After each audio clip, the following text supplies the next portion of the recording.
أعوذ بالله من الشيطان الرجيم بسم الله الرحمن الرحيم أم المؤمنين حجرت عائشة صديقة رضي الله تعالى عنها থেকে বর্ণিত তিনি বলেন আল্লাহ রাসূল সাল্লাল্লাহু আলাইহি ওয়াসাল্লামের নিকট সর্বপ্রথম যে ওহী আসে তা ছিল নিদ্রা অবস্থায় বাস্তব স্বপ্ন রূপে। যে স্বপ্নই তিনি দেখতেন তা একেবারে প্রভাতে আলোর ন্যায় প্রকাশিত হতো। অতঃপর তার নিকট নির্জনতা পছন্দ হয়ে দাঁড়ায় এবং তিনি হেরা গুহায় নির্জন অবস্থান করতেন। আপন পরিবারের নিকট ফিরে এসে কিছু খাদ্য সামগ্রী নিয়ে যাওয়ার পূর্বে ভাবে সেখানে তিনি এক নাগারে বেশ কিছু দিন ইবাদত মগ্ন থাকতেন। অতঃপর খাদিজা রাদিয়াল্লাহু তাআলা আনহা এর নিকট ফিরে এসে আবার একই সময়ের জন্য কিছু খাদ্যদ্রব্য নিয়ে যেতেন। এভাবে হেরা গুহায় অবস্থানকালে তার নিকট ওহী আসলো।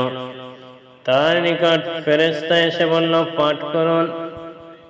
আল্লাহ রাসূল সাল্লাল্লাহু আলাইহি ওয়াসাল্লাম বললেন, আমি বললাম, আমি পড়তে জানি না। তিনি রাসূল সাল্লাল্লাহু আলাইহি ওয়াসাল্লাম বলেন, অতঃপর জিবরিল আমিন আমাকে জড়িয়ে ধরে এমন ভাবে চাপ দিল যে আমার খুব কষ্ট হলো। অতঃপর সে আমাকে ছেড়ে দিয়ে বলল, পাঠ করুন। আমি বললাম, আমি তো পড়তে জানি না। সে দ্বিতীয়বার আমাকে জড়িয়ে ধরে এমন ভাবে চাপ দিল যে আমার খুব কষ্ট হলো। অতঃপর সে আমাকে ছেড়ে দিয়ে বলল, পাঠ করুন। আমি উত্তরে দিলাম, আমি তো পড়তে জানি না। আল্লাহ রাসূল সাল্লাল্লাহু আলাইহি ওয়াসাল্লাম বলেন, অতঃপর তৃতীয়বারে তিনি আমাকে জড়িয়ে ধরে চাপ দিলেন। তারপরে ছেড়ে দিয়ে বললেন, পাঠ করুন আপনার রবের নামে, যিনি সৃষ্টি করেছেন মানুষকে জমাট রক্তপিণ্ড থেকে।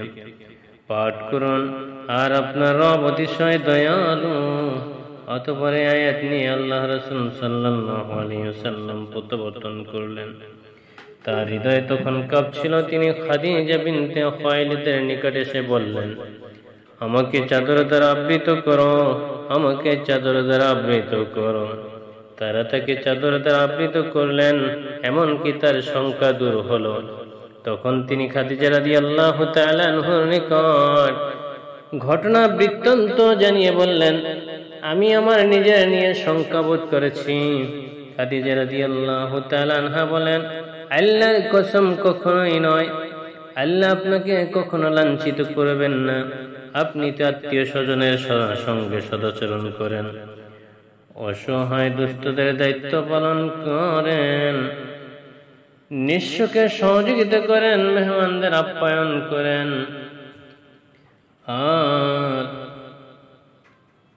মেহমানদের হক আদায় করেন, পথের দুর্দশাগ্রস্তকে সাহায্য করেন। অতঃপর তাকে নিয়ে খাদিজা রাদিয়াল্লাহু তাআলা আনহা তার চাচাতো ভাই ওয়ারাকা ইবনে নওফল ইবনে আব্দুল আসাদ ইবনে আব্দুল উজ্জার নিকট গেলেন। তিনি অন্ধকার যুগে ঈসাই ধর্ম গ্রহণ করেছিলেন, যিনি ইব্রানি ভাষায় লিখতে পারতেন এবং আল্লাহর তৌফিক অনুযায়ী ইব্রানি ভাষায় ইনজিল হতে ভাষান্তর করতেন। তিনি ছিলেন অতি বৃদ্ধ এবং অন্ধ হয়ে গিয়েছিলেন। খাদিজা রাদিয়াল্লাহু তাকে বললেন, হে চাচাতো ভাই, আপনার ভাতিজার কথা শুনুন। ওয়ারাকা তাকে জিজ্ঞেস করলেন, ভাতিজা, তুমি কি দেখো? আল্লাহ রাসূল সাল্লাল্লাহু আলাইহি ওয়াসাল্লাম বললেন, যা দেখেছিলেন সবই বর্ণনা করলেন। তখন ওয়ারাকা তাকে বললেন, এটা সেই বার্তাবাহক যাকে আল্লাহ মূসা আলাইহিস সালাতু ওয়াস সালামের নিকট পাঠিয়েছিলেন। আফসোস আমি সেদিন যদি যুবক থাকতাম, আফসোস আমি সেদিন যদি জীবিত থাকতাম, যেদিন তোমার কওম তোমাকে বহিষ্কার করবে। আল্লাহ রাসূল সাল্লাল্লাহু আলাইহি ওয়াসাল্লাম বললেন, তারা কি আমাকে বের করে দিবে?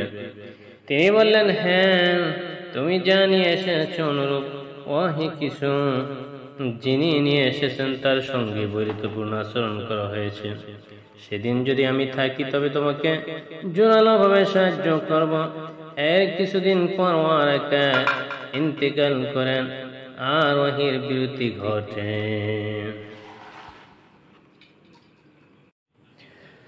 أعوذ بالله من الشيطان الرجيم بسم الله الرحمن الرحيم أم المؤمنين حضرت عائشة صدیقہ رضی اللہ تعالی